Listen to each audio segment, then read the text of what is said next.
그러니까 마지막 시간인데요.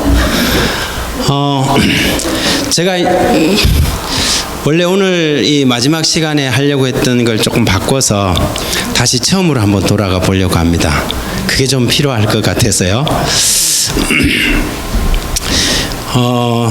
살아 움직이는 하나님의 교회의 5번째 시간. 제가 지금 방금 맞네.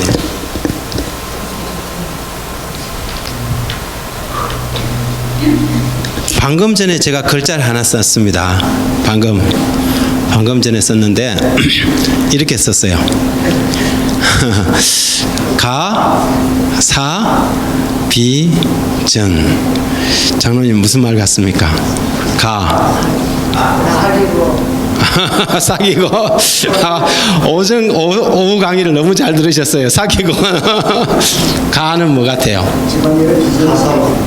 가서. 다 이게 하나하나가 명사들인데요. 가치. 그 다음에 비. 예, 가가 가치, 무슨 value 이야기합니다. 가치. 가치. 비는, 사는 사명, 미션이에요. 미션이에요. 사치가 아니고.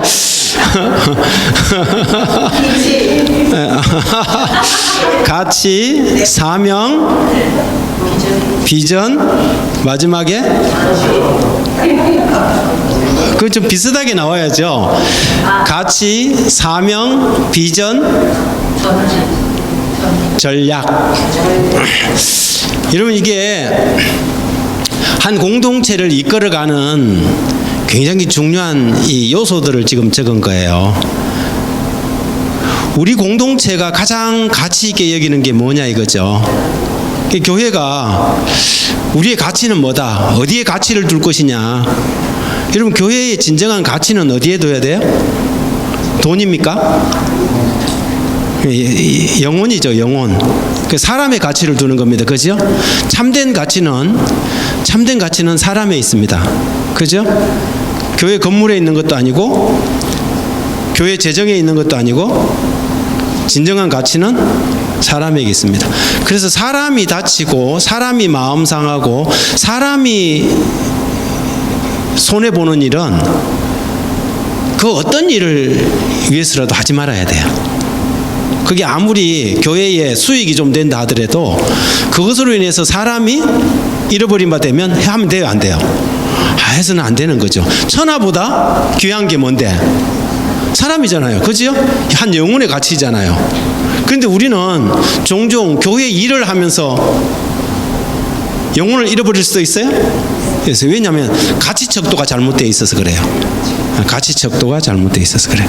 그래서 우리의 진정한 가치는 뭐냐? 이게 굉장히 중요한 부분이고요. 그 다음에 그러면 우리 교회의 사명이 뭐냐? 론업학 교회의 사명이 뭐냐? 저기 보니까 붙여놨더라고요. 여러분 아셔요? 한 번도 안 읽어보셨어요? 여러분, 우리 교회의 사명이 뭔지를 정확하게 이해해야 돼요. 그래서 그래요. 거기 붙여놨어요. 한번 읽어보셔요. 세 번째 뭐냐면 비전이에요. 제가 오늘 하는 것은 이제 비전인데요. 비전이에요. 이게 목표죠. 우리가 나가고자 하는 방향을 이야기하는 거예요. 여러분, 바다에서 배를 젓는데 열심히 배를 젓는데 방향이 없어. 그러면 어떻게 되겠어요? 교회가 막 전도회도 하고 막 오늘 한 것처럼 뭡니까? 저기 비빔국수도 해갖고 막 대접도 하고 열심히 해. 그런데 방향이 없으면 절대 오래 못 가요. 하다가 막 다 피곤해갖고 우리가 왜 이걸 하고 있노? 이래 되는 거죠. 그래서 비전이 중요하고 그 목표를 이루기 위해서 뭐가 필요해요? 전략이 필요하죠. 전략이 필요하죠. 이 공동체를 이끌어가는 4가지 중요한 요소예요. 우리 교회에 이 가치 척도가 제대로 되어 있는가? 우리의 사명이 온 성도들에게 인식되어 있는가? 그리고 우리의 목표는 정확한가? 그 다음에 그것을 이루기 위하여 전략은 제대로 짜져 있는가? 이게 뭐냐면 공동체가 앞으로 나가는 데 있어서 중요한 요소예요. 그냥 좋은 게 아니고 반드시 공동체는 여러분이 회사를 운영해도요 반드시 이런 게 있어요. 그렇죠? 그런데 이거 우리 공동체는 이 세상에서 하나님의 사명을 이루기 위한 공동체잖아요. 그러면 하나님께서 우리에게 주신 가치가 뭔지, 사명이 뭔지, 비전이 뭔지, 전략이 뭔지가 좀 필요합니다. 자, 여기에 제가 사도행전 9페이지에 있는 걸 다시 한번 읽습니다. 교회는 사람을 구원하기 위해 하나님께서 세우신 기관이다. 교회는 봉사를 위하여 조직되었으므로 그 사명은 온 세상에 복음을 전하는 것이다. 이런 교회의 목적을 이루기 위해서 어떤 사람이 교회 안에 이런 이 생명력을 불어넣는 7가지 이 재료가 있다고 그랬어요. 어떤 것들인지 한번 볼까요? 교회의 생명력을 불어넣는 7가지 재료가 있는데 크레이크 크로쉘이라는 이 목사님은 그 첫 번째가 비전, 하나님 주신 초점, 어떻게 보면 가치일 수 있죠. 끈끈한 동지애, 혁신적 사고, 실패를 감수하는 패기, 잃어버린 영혼을 품는 마음, 하나님 나라를 먼저 구함, 이런 것들이 교회를 갖다가 뭐하게 해요? 생명력을 불어넣는 7가지 재료라는 거죠. 여러분 맛있는 음식을 할 때 각가지 재료가 들어가잖아요. 그래서 그것이 잘 배합되고 조화되면 멋진 음식을 만들어내는 것처럼 교회도 마찬가지예요. 그런데 여기서 가장 중요한 게 뭐냐면 비전이라는 것입니다. 자, 비전.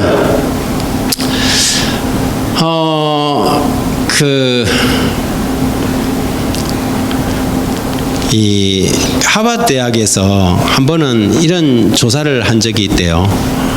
학생들이 공부하는 학생들을 이렇게 다 조사를 해봤어요. 당신의 꿈이 뭐냐? 이제 비전 조사를 한번 한 거예요.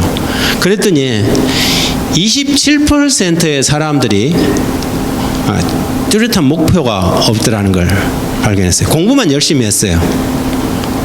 그래서 대학은 왔는데 그 다음에 60% 사람들은 목표가 희미했고 10%의 사람들은 목표가 있었지만 단기적이었고 3%의 사람들은 명확하면서도 장기적인 목표를 가지고 있었어요. 그리고 이 비전 설문에 동참했던 그 사람들을 25년 후에 이 사람들이 도대체 지금 뭐 하고 있을까 하고 찾아가 봤어요. 100% 일치하진 않았지만 명확하고 장기적인 목표를 가지고 있던 그 3%가 미국 사회 각계각층의 최고의 인사들이 되어 있었어요. 그 다음에 그 10%가 단기적인 목표를 가진 사람들이 중산층을 이루고 목표가 희미했던 사람들이 중하위층 사람들이 되고 아무런 목표가 없던 사람들은 웰페어 자금을 이렇게 받아먹는 사람들이 되어 있더라는 거죠. 그래서 이걸 통해 갖고 이 책이 우리에게 주는 게 뭐냐면 결국 그 사람의 인생을 결정하는 것이 뭐더라? 꿈이더라는 거예요. 비전이더라는 거예요. 비전이더라는 거죠. 그러니까 아무런 생각 없이 사는 사람하고 자기의 인생의 목표를 정하고 때때로는 단기적이지만 때때로는 장기적이고 명확한 이 스텝을 밟아가는 사람들하고는 세월이 지난 후에 완전히 다른 삶을 살고 있더라는 것이죠. 교회도 마찬가지일까요? 공동체도 마찬가지일까요? 공동체도 마찬가지예요. 여러분, 제가 첫날 와서 여러분 5년 후에 여러분 교회가 어떻게 되기를 바라느냐고 물었어요. 제가 첫날 저녁에 물었어요. 제가 그냥 괜히 물어본 게 아니에요. 여러분이 5년 후에 우리 교회가 어떻게 되기를 기대하는 뭔가 기대감이 있어야죠. 그렇죠? 그냥 이렇게 있다가 이사 가면 가고 또 오면 오고 또 이러다가 또 뭐 파도 타기 하는 것처럼 이런 게 아니고 나름대로 우리 교회가 미래를 향해서 한 걸음 한 걸음 나가는 뭔가가 반드시 있을 때에 비로소 우리 공동체가 건강하고 생명력이 넘치는 교회가 될 수 있다는 것입니다. 여러분, 이제 이거는 뭐 요즘은 찾아보기 힘든 전경이죠. 옛날에는 우리 어른들이 밭을 갈 때 소를 가지고 밭을 갈았잖아요. 한 부자가 밭에서 이 소를 갖고 쟁기질을 하고 있었습니다.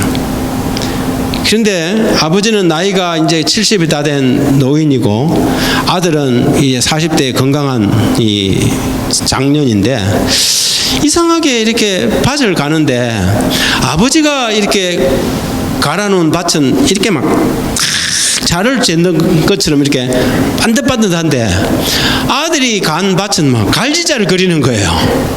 그래서 중간에 새참을 먹으면서 아들이 아버지에게 묻습니다. 아버지, 힘도 내가 세고 젊기도 내가 젊고 그런데 어떻게 아버지는 쟁기질을 하는데 그렇게 바둑판처럼 이렇게 고르게 이렇게 갈 수 있습니까? 아버지는 많이 연로하고 늙었는데 그때 아버지가 한 말이 얘야, 쟁기질은 힘으로만 하는 게 아니다. 쟁기질을 할 때는 반드시 저쪽 건너편 논두렁에 한 방향을 정하고 그 방향을 보고 가야 되는 것이란다 그러는 거예요. 쟁기질이 힘만 쓴다고 막 이렇게 되는 게 아니고 방향 딱 목표 지점을 정해놓고 그걸 보고 이렇게 가야지 쟁기가 딱 바르게 되지 그냥 막 지금 힘만 쓴다고 되는 게 아니다 이 말이죠. 그런데 많은 경우에 우리가 교회 공동체를 이렇게 섬겨 나갈 때에 이런 경우예요. 애를 써요. 어깨에 힘은 많이 들어가요. 그런데 피곤하기만 하고 결과는 별로 좋지 않아요. 왜냐하면 목표가 명확하지 않기 때문에 그래요.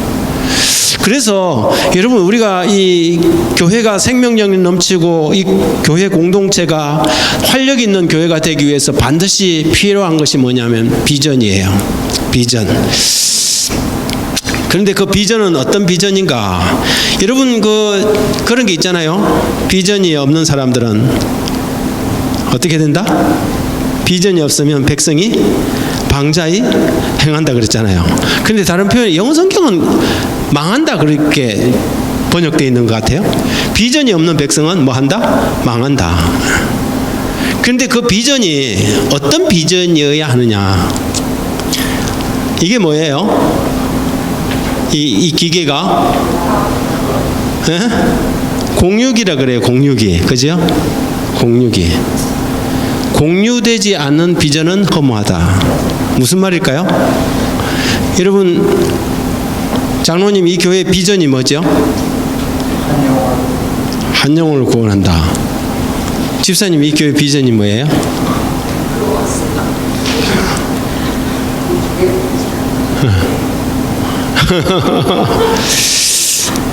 제가 왜 예. 이 교회의 비전이 있는데 예. 여기 붙여놓지는 않았지만 예. 우리는 예. 하늘나라에서 하나님과 같이 사는 곳으로 행군해서 결국에는 같이 산다. 같이 산다. 하늘을 향해서 가서 결국 하늘에서 같이 산다. 그리고 목적은 미션은 이제 거기 붙여 있는 대로. 또 미션에 목적이 다 있습니다. 그거를 우리 교회들은 어르신분들은 원수치 어머니도 다 알아요.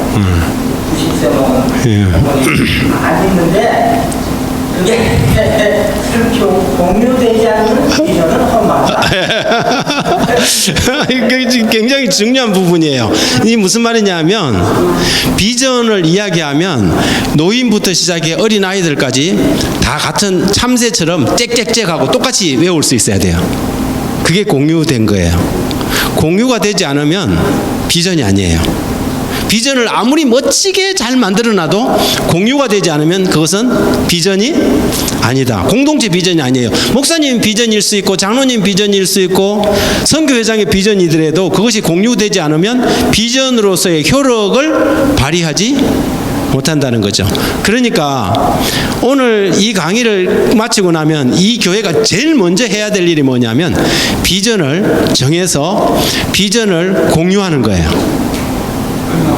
목사님 끝나고도 안 나올까요? 이 30년 전에 비전을 시작할 때 했는데 그때 어르신분들은 다 알아요. 어떻게 만들어야 그러냐 하면 다 거기에다가 많은 사람은 아니지만 몇 가정이 모여서 이거를 무슨 자기가 중간 가입해가지고 거기서 만들어낸 거예요. 예. 그 사람이 목사님이 만든 것도 아니고. 예. 아주 비전을 잘 만드셨어요. 만일 함께 만들었다면 굉장히 잘 만든 거죠. 한때 만드는 비전이 어디 있어요? 비전은 항상 여러 사람이 참여해서 그러니까 함께. 어떤 문제가 있고 어떤 건 있고 이건 어떻게 가고 어떻게 해서 이거를 그 시점에 가는가 그거를 여러 사람이 했는데 예. 그게 전해지지가 않아서 공유되지 않은 건 허무하다. 자, 지나가 봅니다. 여러분 2002년 월드컵 기억하십니까? 한일 월드컵. 그죠? 그때 한국 대단했어요. 진짜 뭐 어린 아이부터 어른까지 다 이거 붉은 티 입고 붉은 악마 티 입고 나와갖고 서울 광장에서 막 100만 명이 모여가고 뭐 했어요? 대한민국 짜작짜작짜 그랬어요. 이게 뭐 LA에서도 했었어요? 이게 하나의 목표가 생기니까 서로 막 알지도 않은 사람들끼리 어떻게 해요? 같은 옷 입고 공동체 의식이 생겼어요? 한 목표가 생기니까 그러니까 뭐 우리나라처럼 진짜 뭐 남북 문제, 좌우 문제, 뭐 갈등 얼마나 심한 나라예요. 그런데 적어도 그 기간만큼은 어떻게 했어요? 온 나라가 하나가 돼 버렸어요. 온 나라가. 이게 뭐냐면 비전이 주는 힘이에요. 그렇게 공동체가 한 목표가 생겨서 뭔가를 이루기 위해서 비전이 없으면 뭐가 되면 뿔뿔이에요.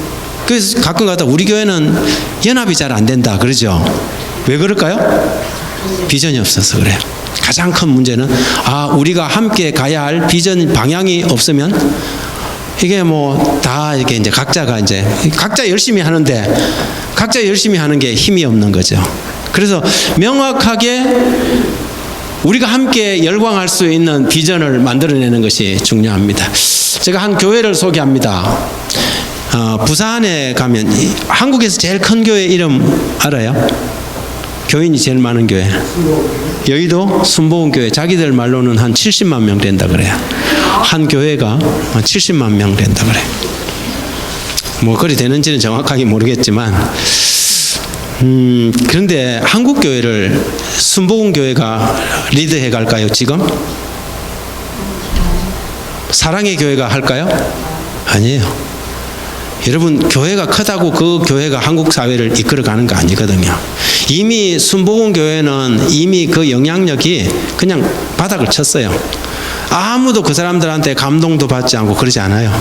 말이 뭐 옛날 조용기 목사지 이미 조용기 목사 뭐 자녀 문제 그리고 또 무슨 뭐 스캔들 일어나고 이러면서 이미 영향력이 그냥 제로 밑으로 떨어진 상황이죠. 부산에 가면 그 사직구장 앞에 풍성한 교회라는 교회가 하나 있어요. 풍성한 교회. 한국의 기독교는 대부분이 수평이동이에요. 유명한 목사 한 사람이 뭐 이렇게 가면 그냥 쫙 따라가는 수평이동에 새로 기독교인이 돼갖고 기독교인이 늘어나지 않아요. 거의 수평이동인데 마치 그래서 이 대형 마트가 골목 슈퍼마켓 집어삼키듯이 지금 그래요. 한국 교인들이 옛날 같지 않아요. 옛날에는 교회를 개척한다면 헌신을 위해서 멀쩡하게 다니던 교회도 내팽개치고 개척하러 나갔거든요. 근데 요즘 한국 사람들 그리 안 해요. 대부분이 어디 가냐면 대형 교회에 들어가고 그냥 군중들 속에 파묻혀갖고 뭐 하는 거예요. 그냥 교회 안 다닐 수는 없고 예배 드리고 그냥 세상으로 나가서 그렇게 사는 거예요. 그게 지금 오늘날 한국교회의 모습이거든요. 그런데 개신교회 중에 아주 특별하게 뭐냐면 수직 상승하는 교회가 하나 있었는데 이게 부산에 있는 풍성한 교회라는 교회. 이 풍성한 교회가 지금은 이 교회가 뭐 1년에 한두 차례씩 뭘 하냐면 제자훈련 컨퍼런스 같은 걸 하거든요. 그럼 전국에서 막 수십 대의 버스가 내려와서 이 교회 제자훈련 뭐냐면 컨퍼런스에 참관하고 그래요. 근데 이게 꽤 오래전에 건데 27기 제자대학 졸업 기념 촬영 과정이에요. 이 교회에서 27기 이제 이 사람들이 1년 6개월의 제자 훈련 과정을 마치고 지금 졸업하는 거예요. 근데 이게 몇 번째예요? 이 교회 27번, 27기째예요. 단일교회. 이 사람들이 다 뭐냐면 이 사람들이 소그룹 리더들로 만들어지는 거예요. 소그룹 리더. 교인으로 서는 게 아니고 소그룹 지도자들이에요. 이런 사람들이 27그룹이 나왔으니까 이 교회가 지금 어느 정도 되는지 아시겠어요? 그런데 이 김종순 목사라는 사람인데요. 이 사람은 처음 교회를 시작할 때 2,002만을 꿈꾸는 교회. 이 교회 비전이에요. 2,002만이에요. 나 처음에 그 책 읽으면서 2만 2천이지 어떻게 2,002만이냐. 그런데 보니까 2,000이 뭐냐면 우리 교회에서 선교사 몇 명을 배출하겠다? 2,000명의 선교사를 배출하겠다. 그리고 소그룹 리더를 몇만 명을 만들겠다? 교인 2만 명이 아니고 소그룹 리더를 2만 명을 만들겠다. 이게 이 사람의 비전이었어요. 보세요. 1994년 5월 29일 20명으로 개척을 시작해서 지금은 한국교회를 이끌어가는 사직도 풍성한 교회 담임 목사 김성곤 목사예요. 불과 94년도에 20명으로 지하방에서 개척했어요. 그런데 그때 그 비전이 뭐였냐면 2,002만이었어요. 제가 알기로는 영남 앞에 우리 1994년에 개척된 교회가 포항 북부교회, 그 당시 때 포항 북부교회예요. 30명으로 개척했어요. 포항 중앙교회에서 떨어져 나와갖고. 지금 몇 명인지 아세요? 작년도까지 30명 여전히 그러다가 유지가 안 돼갖고 포항 중앙교회로 다시 들어갔어요.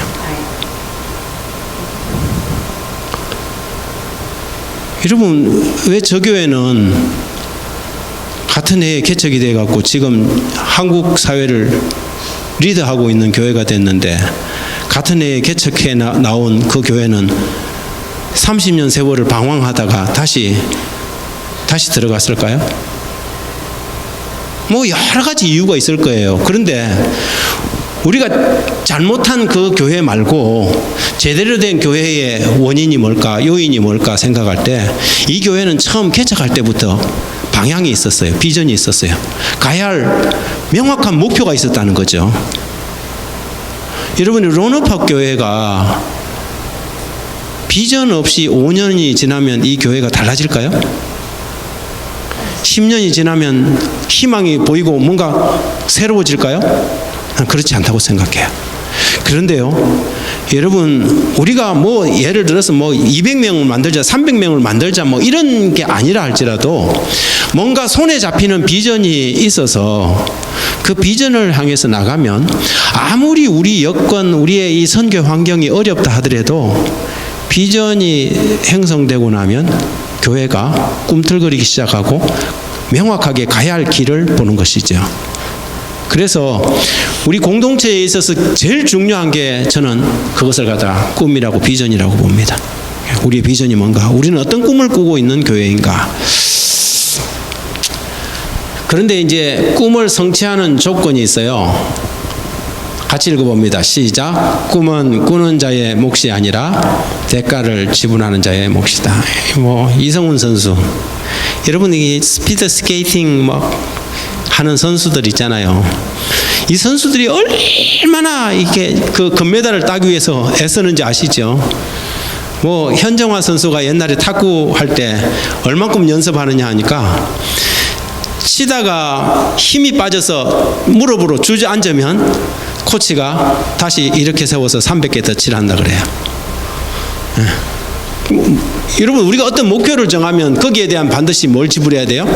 대가를 지불해야 돼요. 대가를 지불하지 않는 꿈은 개꿈이죠. 의미 없는 꿈이에요. 그래서 여러분, 우리 교회가 정말 살아있고 활력 넘치는 교회가 되기를 바란다면 여러분, 이 한 세대가 가고 한 세대가 오면서도 여전히 이 교회가 가치 있는 뭔가를 기대한다면 우리는 기꺼이 이 공동체를 위하여 대가를 지불할 줄 아는 사람들이 되어야 합니다. 그리고 이제 두 번째, 꿈을 이루기 위해서는 뭘 두려워하지 마라? 변화를 두려워하지 말라는 거죠.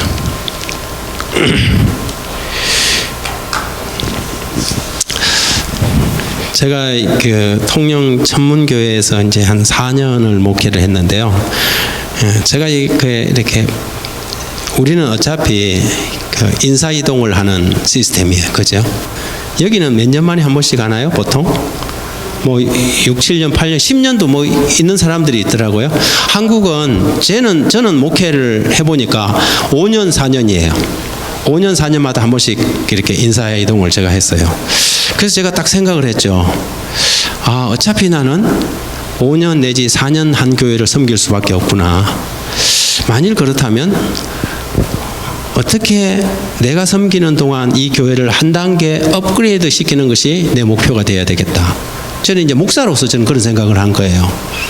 제가 한 교회를 갖다가 10년 혹은 20년 일이 섬기면 바닥부터 시작해서 다시 다 해갖고 막 할 건데 그게 아니란 말이죠. 어차피 합회장님이 목사님은 이제 여기서 저리 가라 그러면 또 가야 되는 거예요. 그래서 제가 이제 뭘 봤냐면 그러면 인사이동을 해갖고 처음 부임했을 때에 공동체 구성원인 성도들과 목회자 사이에 이 신뢰관계를 얼마나 빨리 형성하느냐가 굉장히 중요하구나. 그러잖아요. 어떤 사람은 교회 가갖고 그 교회하고 담임 목사님하고 이제 서로 아는데 아마 1년 반 걸리는 사람이 있어요. 그러면 나는 4년밖에 일 못하는데 1년 반을 갖다가 서로 아는데 써버리면 나머지 몇 년밖에 없어요. 불과 2년 반, 3년도 안 되는 거죠. 그러면 그 3년 기간 동안 일할 수 있는 기간이 너무 짧은 거예요. 그래서 제가 한 번 인사하고 2번 인사 이동하고 제가 그걸 캐치를 했죠. 이게 이러면 안 되겠구나. 제가 한 단계라도 좀 이 교회를 업그레이드 하려면 빨리 이걸 당겨야 되겠다. 그래서 제가 통영 가갖고는 가기 인사발령 딱 나면서부터 기도하면서 하나님 이게 3개월로 좀 당겨 주십시오. 그랬어요. 3개월 안에 이 교인들이 이 목사님하고 같이 한번 힘을 한번 합쳐보자 하는 생각을 하도록 딱 계획을 짠 거예요. 그래서 제가 설교를 정말 엄선해서 3개월짜리 설교를 갖다가 다 준비를 하고 그리고 교회 가갖고 뭐 교인들하고 서로 잘 알지도 못하는데 구역반에 뭐 소그룹 해야 됩니다. 뭐 이거 해야 됩니다. 한마디도 안 했어요. 왜냐하면 드라이브를 걸 때가 아니니까. 그래서 기도하면서 말씀에만 충실히 하고 지난번에 이야기한 것처럼 장로님들 모아놓고 안식일 오후에 독서 토론을 한 거예요. 그러면서 장로님들 입에서 목사님 그러면 우리 교회는 어떻게 하면 좋겠습니까? 이 이야기가 나오기 시작한 거죠. 그래서 이제 뭐 서로 이제 의논하면서 우리 지도자들부터 머리를 맞대고 교회의 비전을 만든 거예요. 비전을 딱 정했어요. 비전을 정하니까 우리가 경기 나가기 전에 손을 얹고 하나 둘 셋 화이팅 하잖아요. 이게 된 거예요. 화이팅. 그러면서 이제 비전을 갖다가 교회 앞에서 비전 선포식을 했어요. 우리 교회 비전을 쫙 현수막으로 걸고 모든 교인들에게 우리는 매 안식일마다 이 비전을 암송합니다. 우리가 매 안식일마다 우리가 가야 될 방향을 보는 거죠. 비전을 암송하고 간단하게 비전 한 줄이에요. 딱 한 줄 암송하고 그 어린 아이들부터 할머니까지 우리 천문교의 비전이 뭐죠? 하면 짝짝짝짝짝짝 이야기를 하는 거죠. 그리고 난 다음에 그 비전을 이루는데 그때부터 뭐가 필요했냐면 가지치기가 필요했어요. 우리가 옛날부터 전통적으로 해왔던 일들 그리고 이 사람이 하자고 저 사람이 하자고 해갖고 뭐 이것도 저것도 해왔던 일들 그런데 그것이 우리 비전을 이루는 데는 도움이 안 되는 것들 그건 뭐 해야 돼요? 가지치기를 해야 되는 거예요. 아무리 좋은 일이라 하더라도 옆에 교회가 그거 해갖고 잘 됐다 하더라도 우리 비전과 상관없으면 해야 돼요? 안 말아야 돼요? 하지 말아야 돼요. 그거는 우리 비전하고 우리가 가는 길이 다르니까. 그래서 가지치기. 여러분 과수농사 하는 사람들이 가지를 전정을 해요? 가지를 남겨두면 과일이 하나라도 열 건데 왜 잘라요? 훨씬 좋은 품종을 위해서는 잘라내는 것이 맞죠. 가지치기를 합니다. 그리고 이제 뭐냐면 변화를 두려워하지 말아야 합니다. 우리가 이제 연세가 드신 분들은 우리가 지금까지 해왔던 것을 고집할 가능성이 있어요. 그런데요, 변화를 두려워하면 절대 변화무쌍한 시대에 살아남을 수 없습니다. 여러분 잘 아는 예화죠. 이 스위스에서 디지털 시계를 스위스에서 개발했습니다. 그런데 스위스 국민들은 디지털 시계를 거부해 버렸어요. 그게 어디로 넘어갔냐면 일본으로 넘어갔고, 여러분 전 세계의 시계 시장의 60% 이상을 차지하던 이 스위스가 일본에게 주도권을 내주게 된 이유는 아날로그 시대에서 디지털 시대로 넘어갈 때 그 변화를 받아들이 수용하지 못했었기 때문이에요. 변화를 두려워하는 것은 밀릴 수밖에 없죠. 그리고 이제 비전에 우리는 목숨을 거는 것입니다. 비전에. 어느 어디에 가니까 제가 춘천 어디 이렇게 지나가다 보니까 현수막에 우리는 국밥에 목숨을 걸었다 이래서 제가 들어가서 먹을게 안 먹게요? 당연히 들어갔죠. 얼마나 맛있으면 목숨을 건 국밥 한번 먹어보자.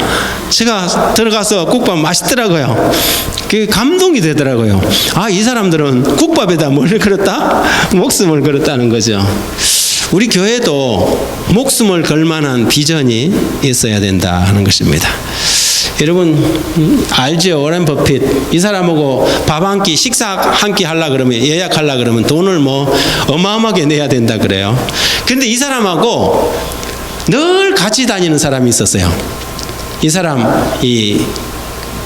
뭡니까 그 항공기 조종사, 개인 항공기 조종사 늘 같이. 근데 이 사람이 이제 나이가 돼갖고 플린트라는 사람이 은퇴할 시기가 됐어요. 그래서 이 사람이 물었어요. 자네하고 내하고 오랜 세월을 같이 있었는데 내가 자네에게 이제 조언을 좀 해줄 테니까 자네는 이제 은퇴하고 나면 뭘 할란가 했더니 자기가 하고 싶은 걸 갖다가 이제 쫙 이야기하더래요. 근데 보세요. 한 20가지 정도를 쫙 이야기하는 거예요. 그러니 이분이 그거 다 할 수 없네 그러면서 아니었어요. 프린터 자네는 지금 잘못하고 있는 거야. 자네가 지금 중요하다고 생각하는 5가지 외에 어떤 것에도 관심을 기울여서는 안 된다네. 이 집중 문제예요. 집중. 여러분 런업학 교회는요 많이 하면 안 돼요. 교인 수가 적어도 한 150명 정도 돼야 이것저것 사역을 여러 개 할 수 있어요. 근데 지금은 뭘 해야 되냐면 선택과 집중을 해야 돼요. 그래서 결과가 나타날 수 있는 단순하고 반복적인 일을 꾸준하게 할 수 있는 사역 하나를 정해서 꾸준하게 하는 거예요. 꾸준하게. 1년에 한두 번 하는 거 말고요. 반복적으로 단순한 것을 어떻게? 지속적으로 할 수 있는 일을 꾸준하게 하는 거예요. 그 지역 주민들이 처음에는 잘 모르다가 두면 수요일만 되면 혹은 토요일 오후에 되면 늘 와서 하는 사람들이 어디 사람들이지? 저기 런업학 안식일 교인들이다. 그게 한 달이 가고 2달이 가고 3달이 가고 4달이 가고 그러면서 런업학 도시에 있는 사람들이 뭐 하기 시작해요? 인지하기 시작하는 거죠. 야, 재림교인들이 참 좋은 일을 하더라. 한 사람, 2사람 알아가는 거예요. 이게 뭐냐면 영향력의 파급성이에요. 그런데 여기에서 단타로 이거 한번 했다가 저거 한번 했다가 크리스마스 날 또 뭐 이거 한번 했다가 또 이거 한번 했다 이러면은 누가 와서 뭘 했는지 기억도 못해요. 그래서 선택과 집중을 할 수 있는 일이 굉장히 중요합니다. 그 중에 그 하나가 뭐냐면 비전이에요. 비전은 모든 공동체로 하여금 선택할 수 있도록 하는 것입니다. 그래서 이같이 비전과 상관없는 것들은 과감하게 포기하고 꿈을 위해 대가를 지불하라. 우리는 이것을 생명의 가지치기라고 부른다. 진짜 필요한 것 빼고 과감하게 버려야 한다. 당신이 과수농사에 성공하려면 반드시 가지치기를 잘해야 한다. 욕심을 부리면 그의 과수농사는 실패하고 말 것이다. 그래서 제가 여러분들에게 뭐 사역에 대한 이야기도 하고 다양한 이야기 했지만 여러분 사역을 많이 하려고 그러지 말고 이 정도 규모가 되면 많으면 2개, 3개, 한 3팀 정도 런업학 교회는 한 사역팀이 한 4명에서 뭐 5명 정도로 구성돼서 한 3개의 사역을 하면 괜찮을 것 같아요. 모든 교회가 다 거기 매달릴 필요는 없어요. 어떤 사역팀은 병원 사역팀이 있을 수도 있고 어떤 사역팀은 뭐 또 어떤 다른 뭐 저는 이 미국 사회를 잘 몰라서 뭐가 필요한지 모르겠어요. 그러나 이 사회에 꼭 필요한 한 3가지 사역팀들이 있어서 안식일 오후가 되면 우리가 예배 마치고 기도회 마치고 난 다음에 사역팀이 팀장에 의해서 쫙 흩어지는 거예요. 그래서 그 사역팀들이 일주일에 적어도 한 번 정도는 그 사역을 꾸준하게 해나가는 거예요. 그리고 1년에 한 2차례 정도는 그 사역이 평소에 하는 사역과 1년에 하는 특별 사역이 달라야 돼요. 특별 사역 때는 좀 이걸 사이즈를 키워서 직원에다가 이야기를 하고 예산도 다 내고 해서 그 사역을 확대시키는 거죠. 그래서 특별한 이 프로그램을 해주는 거예요. 교회가 1년에 뭐 큰 전도회를 안 하더라도 사역팀들이 한 3사역팀들이 자연스럽게 돌아가면요, 이 교회는 활력이 생겨요. 그러니까 거기에 있는 사역의 팀 리더들도 있어야 되겠죠. 그래 이제 무슨 사역을 해야 될지는 여러분 지역사회의 필요를 확인해 봐야 돼요. 그러면 사역은 어디에서 발생하는가? 지역사회의 필요와 교회가 가지고 있는 역량의 교집합에서 발생하는 게 사역이에요. 다시 한번 정리할게요. 사역은 어떻게 발생하는가? 지역사회의 필요와 교회가 가지고 있는 역량이 만나는 이 교집합 부분에서 발생하는 게 뭐다? 사역이다. 지역사회에 필요가 없는 것은 교회가 아무리 해봐야 지역사회가 관심이 없어요. 선교가 안 돼요. 지역사회에 아무리 필요로 해도 교회에서 그걸 감당할 역량이 안 돼. 그거 해봐야 오래 가요? 못 가요? 못 가요. 그래서 우리 교회 구성원들의 역량이 얼마만큼인지, 혹시 교회 역량이 안 되면 외부에서 역량을 수입할 수도 있어요? 수입할 수도 있어요. 외부에서 역량을 수입할 수도 있죠. 그래서 교회의 역량과 지역사회의 필요를 만나는 그 부분에서 한 3가지 정도를 정해서 교인들 중에 자기가 선택하도록 하면 돼요. 아, 나는 그러면 병원 사역을 해보겠다. 나는 뭐 노숙자 사역을 해보겠다. 나는 지역 환경 사역을 해보겠다. 이게 사역을 이제 3가지 정도로 나누는 거죠. 그러면 그 사역팀들이 모여서 좀 더 나은 사역을 위해서 계속 발전시켜 나가는 거예요. 이 전문가가 따로 없어요. 계속 발전시켜 나가는 것이죠. 제가 어제 그 이야기를 했나요? 캐나다에 가면 그 밴쿠버에 우리 재림교회가 하나 있어요. 엘드그루브라는 도시에 CIV 교회가 있어요. Church in the Valley라는 교회예요. 근데 이 CIV 교회는 교인이 한 1000명 돼요. 교회 가니까 교회당 건물처럼 안 생겼고 꼭 체육관처럼 생겼어요. 교회 안에 교회당 건물도 이런 편안한 의자 없어요. 그냥 이렇게 접는 의자 있잖아요. 이게 한 1000개가 이렇게 쫙 깔려 있는데요. 이 교회는 한쪽 목사님이 이제 우리를 소개하는데 가니까는 셔터를 갖다 이렇게 샥 올리니까 거기에 뭐가 있냐면 리프트 있지요. 자동차 리프트. 그 정비소에 들어 올리는 거. 그게 2대가 있더라고요. 이게 뭐 하는 데입니까? 하니까 자기 교회 교인들 중에 정비사가 몇 명 있는데 이 사람들은 뭐냐면 그 정비해주는 사역팀이에요. 그 무슨 정비를 해줍니까? 매 기회에 한 번씩 싱글맘들을 위해서 오일 교환하고 자동차를 고쳐주는 사역을 하는 거예요. 괜찮겠어요? 예. 한국은 그냥 뭐 차 끌고 나가면 사방이 카센터인데 미국은 안 그런가 봐요. 이쪽이 캐나다나 이런 데는. 그러니까 웬만한 것은 보니까는 집에서 이렇게 자기의 차 카고에서 뭐 고치고 다 하나 보더라고요. 그런데 혼자 된 여성들은 이게 불편하고 힘든 거죠. 그러니까 이 싱글만들에게만 특별하게 뭘 해주는 거예요? 이 사역을 하는 거예요.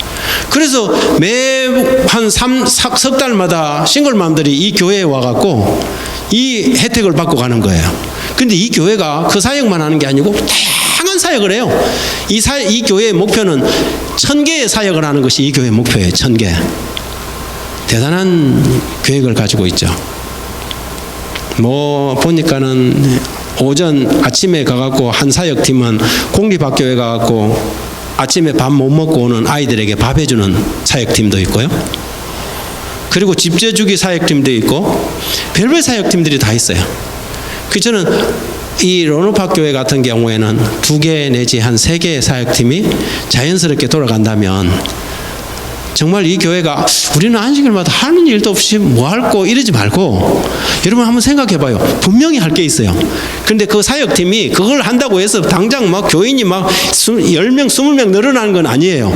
그런데 이걸로 인해서 지역사회에 영향력이 생기면서 지역사회가 이 교회를 바라보는 눈이 생기고요. 교회가 하나님의 사역을 하면 영혼 구원은 누가 하느냐 하면 하나님이 해요. 우리가 영혼 구원하는 것 같지만 사실은 누가 영혼 구원해요? 하나님이 해요. 교회가 교회다운 일을 시작하면요, 지나가던 사람도 교회 들어와요. 지나가던 사람도 교회 들어오고. 근데 교회가 교회다운 일을 하지 않으면요, 이 교회에 올 사람도 다른 교회를 가버려요. 여러분 반드시 그 경험을 하게 됩니다. 교회가 살아있고 활동적인 역량을 발휘하기 시작하면 소문이 이렇게 나기 시작해갖고, 한국에 그 요즘 춘천 강남 하늘교회라고 있어요. 옛날에 효자교회였어요. 근데 그 교회에 한 목사님이 가셔서 이 교회를 바꾸기 시작하는데요. 그 교회의 가치가 뭐냐면 사람이에요. 사람. 일꾼을 만드는 것이 이 교회의 가치예요. 외부에 있는 사람을 많이 전도하는 게 가치가 아니고 일꾼을 만드는 게 가치예요. 이분의 가치는. 그래서 교인들을 일꾼을 만들기 위해서 교회에서 일을 자꾸 만들어요. 그동안 뭐 같이 그냥 뒤에서 구경만 하던 사람들이 한 걸음 한 걸음씩 어디로 들어오냐면 교회의 핵심부로 들어오기 시작한 거예요. 거기에는 설계사도 있고 뭐도 있고. 그런데 그 교회에 무슨 사역팀이 있냐면 교회 리모델링 사역팀이 있어요. 이 교회 리모델링 사역팀이 전국에서 얼마나 인기가 있냐면 줄을 섰어요. 교회들이 우리 리모델링 할 건데 좀 봐주라고. 그럼 이 팀들이 쫙 가갖고 인테리어 리모델링 할 때 어떻게 하라고 설계도까지 쫙 제공을 해요. 이런 것을 이렇게 해놨을 때 외부인들이 들어오기 편하고, 그 교회 가니까 저 뒤에 이렇게 그 앉는 의자가 있는데 다른 의자보다 한 부분이 이렇게 넓어요. 그래서 왜 이거는 이렇게 쓸데없이 넓게 해놨냐 그랬더니 목사님이 웃으면서, 목사님 30대 사람들이 아이를 데려와갖고 편안하게 기저귀를 갈 수 있는 공간이 없어요. 그러니까 이 테이블은 그 사람들을 위한 거예요. 그런 거예요. 우리는 그냥 생각 없이 의자를 딱 만들 텐데 어떤 의자는 아이를 눕혀놓고 엄마가 엎드려서 부담스럽지 않는 높이에서 기저귀를 갈 수 있도록 딱 만들어 놨더라고요. 그 하나하나까지 배려를 해갖고 인테리어를 하는 거예요. 그러니 이 교회는요, 젊은 사람들이 춘천인데도 굉장히 많은 거예요. 활력이 넘치고. 그래서 여러분, 우리가 많은 것을 하지 않는다 할지라도 우리 교회에서 몇 가지 사역을 해 나갈 수 있도록, 그리고 모든 교인들이 그 사역의 한 팀들에 들어가는 게 중요합니다. 제가 있던 그 통영천문교회의 비전입니다. 우리는 교회 이름이 통영천문교회였어요. 그래서 외부 사람들에게 우리는 통영천문은 행복의 문입니다 라는 개념으로 이렇게 접근을 하고요. 우리가 꿈꾸는 교회, 우리 비전이 뭐였냐면 12목장 300군사로 열방을 구원하는 교회였어요. 우리 이게 비전이에요. 여러분, 이 비전을 통해서 뭘 알 수 있냐면 우리 교회는 완전히 목장 제도예요. 교회 안에 church in church예요. 교회 안에 뭐가 있는 거예요? 교회들이 있는 거예요. 큰 교회를 키울 생각을 전혀 안 했어요. 어떤 교회만 키우면 돼요? 교회 안에 있는 작은 교회가 크면 큰 교회는 그냥 덩달아 못해요? 커지는 거예요. 그래서 교회 안에 12개의 교회를 만드는 것이 우리의 목표였어요. 이 12목장을 하기 위해서 제일 중요한 게 뭐냐면 목자예요. 팀 리더예요. 그래서 리더를 위해서 제자 훈련을 시키는 거죠. 그리고 그런 이 훈련된 군사들 300명으로 세상을 뭐 하자? 구원하는 사역을 하자. 그래서 우리가 예배 때마다 딱 이러면 비전 선포하게 암송하겠습니다 하면 전 교인이 일어서서 12목장 300군사로 열방을 구원하는 교회가 되자 딱 하고 딱 앉습니다. 매일 우리가 가고자 하는 방향을 뭐 해주는 거예요? 제시해 주는 거예요. 우리는 그러니까 이 목장과 관련되지 않는, 제가 처음 딱 갔더니 이 전통적으로 이 교회는 찬양대가 아주 유명한 교회예요. 찬양대가 한 20-30명 되는데 예배 마치고 나면 이 젊은 사람들이 찬양대에 다 모여서 찬양대 연습을 하는 거예요. 그리고 안식일 학교 되면 찬양대는 따로 교과 공부를 해요. 왜냐하면 찬양대 준비하기 위해서 간단하게 공부를 하고. 제가 보니까 이 문제가 한두 가지가 아니라 교회가 교과 토의를 하면 다이나믹하게 토론을 해야 되는데 젊은 사람들이 다 찬양대에 들어가 있고, 찬양대가 그렇다고 해서 충분히 교과 토의를 안 하니까 자기들 영적인 양식도 제대로 못 먹고 교회는 시들시들하고. 그래서 제가 고민이 되더라고요. 그런데 거기에 찬양대 지휘를 하는 장로님이 우리 교회에서 아주 영향력 있는 장로님이에요. 찬양대 하지 마라 말도 못하겠고 갈등이 됐어요. 그래서 제가 한 선배 목사님을 찾아가서 그 목사님에게 물었어요. 목사님은 그 교회가 120명 되던 교회가 3년 만에 거의 300명 육박한 교회로 컸어요. 그래서 제가 물었어요. 목사님은 어떻게 극복했습니까? 이 목사님은 목표가 뭐예요? 그러더라고요. 그래서 저는 선교입니다. 그럼 두 개 다 할 수 없어요. 그런 거예요. 가지치기 하라는 거죠. 그 자기는 과단성 있게 찬양대장하고 지도자들을 불러서 자기 이야기를 하고 그랬다는 거예요. 매 안식일마다 합창 안 해도 괜찮다. 한 달에 한 번 정도 합창하고 나머지 시간들은 중창도 괜찮고 가족창도 시켜도 되고 괜찮다. 그리고 찬양대는 그렇게 행성했으면 좋겠다. 찬양대장이 오케이 억셉트를 한 거예요. 그러니까 찬양대를 변화를 준 거죠. 그래서 제가 어떻게 했냐면 이거 도무지 이게 극복할 길이 없어서 제가 예배 순서를 바꿨어요. 우리 한국은 안식일 학교 11시 예배잖아요. 예배를 10시로 땡겨왔어요. 이유가 몇 가지가 있어요. 교과 토의가 항상 예배가 뒤에 딱 기다리고 있으니까 교과 토의가 충분히 되지 못하는 거예요. 그리고 그 교과 토의 시간을 통해서 뭘 해야 되냐, 안교 활동반을 해야 되잖아요. 결성생 체크도 하고 안식일 오후에 사역팀들 같이 방문을 어떻게 할 것인지 계획도 짜고 해야 되는데 설교 예배가 11시에 딱 기다리고 있으니까 항상 땡 이래갖고 10시 40분까지 맞춰주세요 하니까 막 제대로 안 하고 막 총알처럼 달려가다가 그것도 다 못하고 또 허지부지 마치고 그러잖아요. 그래서 그리고 이제 거의 대부분이 주입식이니까 앉아있는 사람들이 안식일학교 교과 시간에 설교 한 번 더 듣고 예배 시간에 설교 두 번째 설교 때는 이제 자는 거예요. 이건 아니다 구조적으로. 그래서 뭐냐면 예배를 갖다가 앞으로 딱 당겼죠. 예배 당길 때에 우리 교회가 100년 된 교회거든요. 장로님들이 기라성 같은 장로님들이 이게 되겠어요? 그래서 제가 안교 임원들을 불렀어요. 당신들이 예배를 앞에 드리는 교회를 몇 군데 탐방을 좀 해라. 취재를 좀 해라. 이게 우리 교회만 하는 것이 아니라는 걸 인식시켜 줄 필요가 있었죠. 그래서 쫙 다니면서 인터뷰도 받아온 거예요. 그랬더니 대부분 그렇게 예배를 변경시켜낸 교회들은 다 만족도가 높은 거예요. 그래서 그걸 갖다가 안식일학교에서 쫙 이렇게 동영상을 보여주고 그리고 또 토론회도 하고 이걸 가져오면 장점이 어떤 게 있을 것인지 단점이 어떤 것이 있을 단점 명확하죠. 젊은 사람들이 그리 일찍 교회 오겠느냐 이런 이야기들이 됐죠.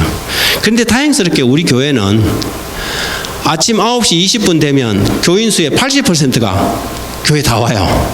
아주 전통적인 교회라서. 그래서 제가 마지막으로 한 기만 해보자.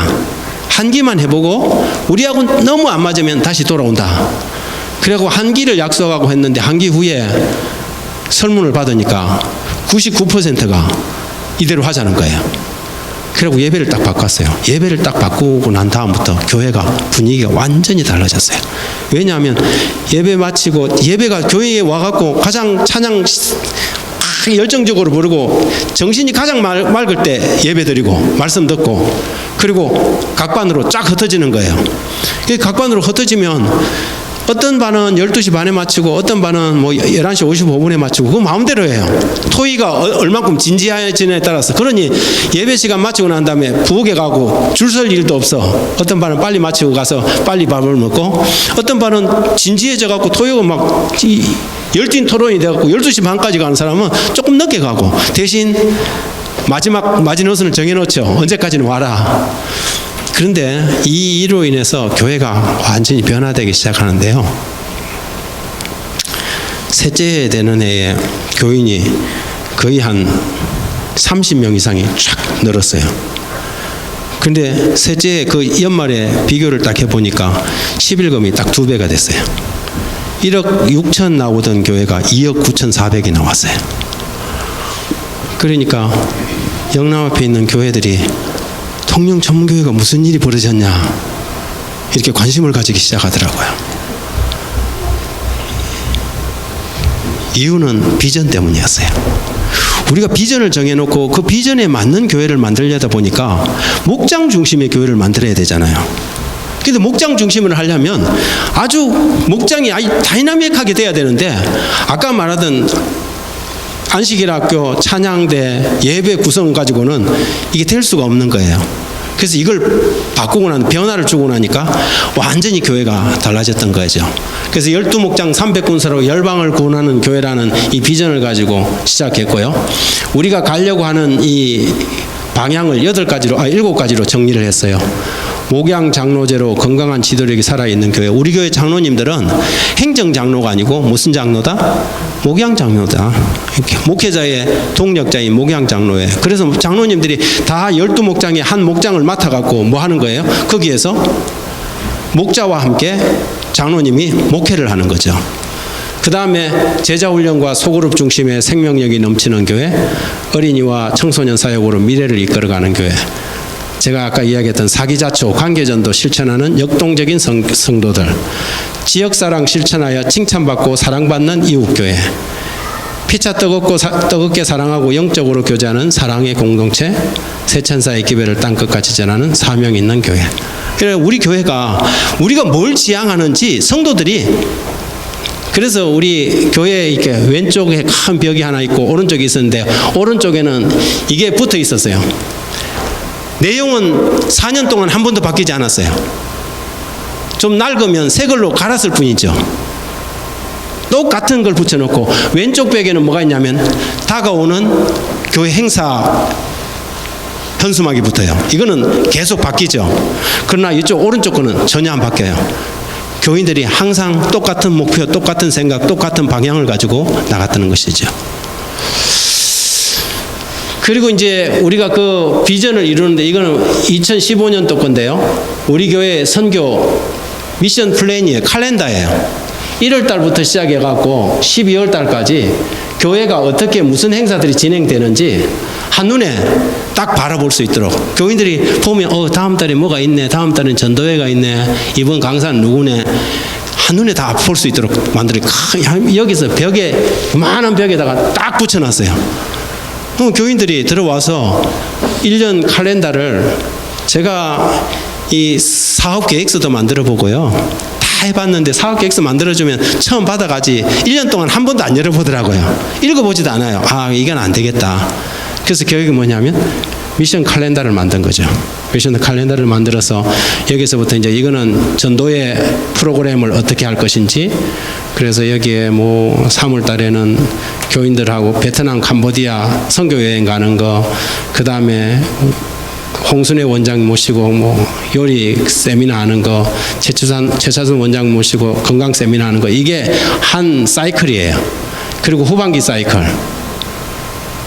그리고 이제 뭐 제자 훈련은 이렇게 이루어지고 각 부서 활동은 이렇게 되고, 그래서 이게 교회가 전체가 어떻게 이렇게 사이클로 돌아가는지 교인들이 몸에 딱 아는 거죠. 그러니까 1년 12달이 여러분 뭘 해야 될지 모르는 게 아니고 그냥 마치 그 시계 태엽에 감겨서 돌아가는 것처럼 착착착착착착 돌아가는 거예요. 그러니까 교인들이 그렇게 힘들어하지도 않고 자기 할 일을 자기가 다 알아서 하니까 굉장히 역동적으로 돌아갔어요. 근데 이것을 이렇게 만드는 가장 중요한 요인이 뭐냐면 첫 번째 단추가 비전이에요. 비전이에요. 그래서 여러분들에게 제가 계속해서 비전을 강조하는 것입니다. 그 스웨덴의 유명한 여류 소설가 라겔라포의 진홍 가슴새 이야기라는 그 소설이 있습니다. 그 이야기에 보면 하루는 조물주가 이 새를 한 마리를 만들었는데 이름을 진홍가슴새라고 적었어요. 이 진홍가슴새가 어느 날 자기 이름이 이제 진홍가슴새인데 머리끝부터 발끝까지 회색빛인데 왜 내 이름을 진홍가슴새라고 조물주가 지었을까? 그래서 하루는 물어요. 하나님, 저는 머리끝부터 발끝까지 다 잿빛인데 왜 제 이름이 진홍가슴새예요? 그러자 내가 언젠가 참된 사랑의 가치를 알게 될 거야. 그러면 내가 진홍가슴새가 된단다. 그래요. 이제 그 이야기가 쫙 흘러가다가 어느 날 진홍가슴새의 그 네트 옆에 십자가가 세워져요. 그 진홍가슴새가 이렇게 보니까 세 사람이 십자가에 못 박혔는데 두 사람은 모르겠는데 가운데 사람은 너무너무 선하고 진실한 사람 같아요. 그래서 진홍가슴새가 마음이 너무 아파서 이렇게 보니까 막 가시 멜류관 때문에 이마에 가시가 박혀 있으니까 날아가갖고 그걸 갖다가 이제 빼준다고 진홍가슴새가 조그마한 새가 막 날개를 퍼덕이면서 이렇게 뽑아요. 그 하나 뽑을 때마다 거기에서 피가 나와갖고 진홍가슴새에게 막 쏟아지는 거예요. 그런데 진홍가슴새도 이제 더 이상 그 일을 하지 못하고 포기하고 마는데 왜냐하면 그분이 숨졌기 때문이죠.